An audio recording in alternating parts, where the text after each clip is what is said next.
जय मसीह की सभी को। आइए हम वचन में जाएंगे और वचन पढ़ेंगे हम। ये यशाया 55 का 1। यहाँ वचन में लिखा है, परमेश्वर की करुणा सब मनुष्यों के लिए। यहाँ परमेश्वर का पवित्र वचन कहता है, आओ सब प्यासे लोगों, पानी के पास आओ। जिनके पास रुपया ना हो तुम भी आकर मोल लो और खाओ। दाखमद और दूध बिन रुपया और बिन दाम ही लाकर ले लो। मेरे प्यारे भाई बहनों को आपसे हम बताना चाहते हैं परमेश्वर का वचन जो कहता है। और वचन में आगे जाने से पहले हमारी पूरी वीडियो को कृपया करके देखना, लाइक शेयर सब्सक्राइब करना और कमेंट में प्यारा सा आमीन जरूर लिखना। आइए देखिए परमेश्वर, देखिए यहाँ पहले वचन में, आओ सब प्यासे लोगों, पानी के पास आओ, और जिनके पास रुपया ना हो तुम भी आकर मोल लो और खाओ। दाखमद और दूध बिन रुपया और बिना दाम ही के आकर ले लो। यहाँ देखिए परमेश्वर का पवित्र वचन कहता, सबके लिए बुलावा।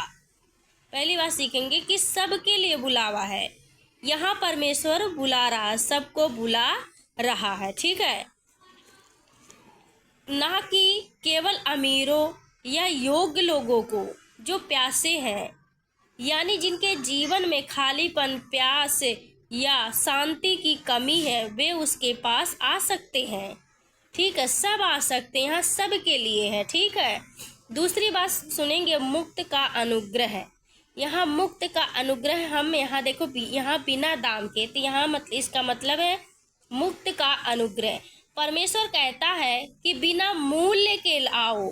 इसका मतलब है कि उद्धार और अनुग्रह को हम अपने कामों या पैसों से नहीं खरीद सकते, यह केवल परमेश्वर की दया से है।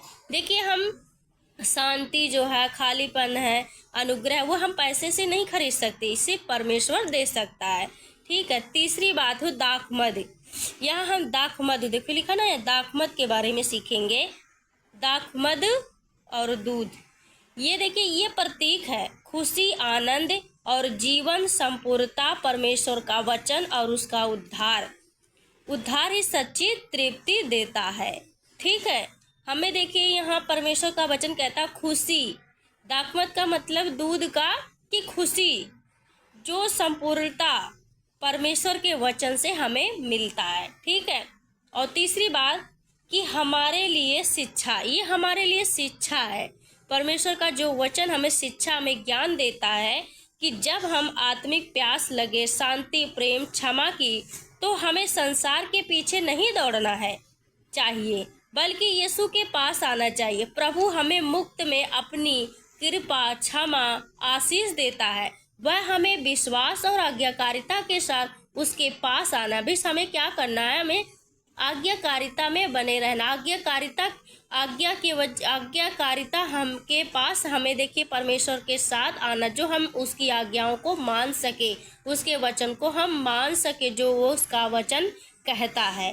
ठीक है, और हमें समझ जाना चाहिए कि लोग अक्सर अपनी मेहनत और पैसा और ऐसी चीज़ों पर खर्च करते हैं जो आत्मा को तृप्त नहीं करती। बहुत लोग क्या करते हैं, सोचते हैं कि हम आनंद हो जाए, खुशी हो जाए। अगर निराशा में, तो क्या संसार में लोग अक्सर करते हैं, वो उसको होटल ले जाते हैं, शॉपिंग कराते हैं और चीज़ें कराते हैं। वो क्या होता है, लोग खुश हो जाते हैं। लेकिन हमें, जब हम निराश हो तो हमें कहाँ शांति मिलती? परमेश्वर के वचन से। ठीक है, हमें देखिए, हमें संसार की संसारिक सुख और दौलत दिखावा, ये परमेश्वर है कि मेरी सुने, ये सब दिखावा है। धन दौलत सब कुछ संसारिक जो सुख है वो क्या दिखावा है। लेकिन हमें परमेश्वर मेरी सुनी, यानी कि उसका वचन ही सच्चा भोजन है। अगर हम उसका देखिए, अगर उसका पालन करें तो हमारा मन सच्चे आनंद से भर जाएगा। अगर हम उसकी आज्ञा को मानेंगे तो क्या होगा, उसकी पालन करेंगे तो हमारा जो निराश में, वो हम आनंदित हो जाएंगे। ठीक है, अपना कान लगाकर मेरी सुनो। यहाँ दूसरे वचन में, जिनके पास रुपया ना तुम भी आकर मोलो, दाखमद बिन रुपया का पियो। यहाँ जो भोजन वस्तु नहीं, उसके लिए तुम रुपया क्यों लगाते? यहाँ देखिए, हमने सीखा है ना कि लोग जो संसारिक अपने जो चिंता में रहते संसारिक चीज़ों के लिए पीछे दौड़ते, लेकिन हम लोग कहाँ परमेश्वर के पास आते हैं। तीसरे में लिखा, कान लगाओ मेरे पास आओ, सुनो तब तुम जीवित रहोगे और मैं तुम्हारे साथ सदा की वाचा बांधूंगा, दाऊद पर की अटल करुणा की वाचा। यहाँ देखिए, अपना कान लगाओ, मेरी ओर आओ, सुनो, तुम्हारे प्राण जीवित रहेगा और मैं तुम्हारे साथ सदा की वाचा बांधूंगा। जो दाऊद पर की अटल करुणा, परमेश्वर हमें बुला रहा है। हमें जब बुला रहा तो हमें क्या करना, उसकी सुनना है। जब हम उसकी सुनते हैं, हमारा प्राण आत्मा जीवित रहता है। वह वादा करता है कि जैसे उसने दाऊद से दया और करुणा का वाचा किया, वैसे ही वह हमारे साथ भी अटल वाचा बांधता है। वह अटल वाचा देगा जो यीशु मसीह में पूरी हुई है। ठीक है, परमेश्वर का वचन ही आत्मा का सच्चा भोजन है। संसार की चीजें तृप्त नहीं कर सकती और प्रभु का बुलावा सबके लिए है और उसमें अटल वाचा है। तो हमें क्या करना, जब परमेश्वर हमें बुलाता है तो हमें उसके पास आनी है, उसके वचन को सुनना है। जो उसका वचन कहता है, हमें आज्ञाकारिता में रहना है।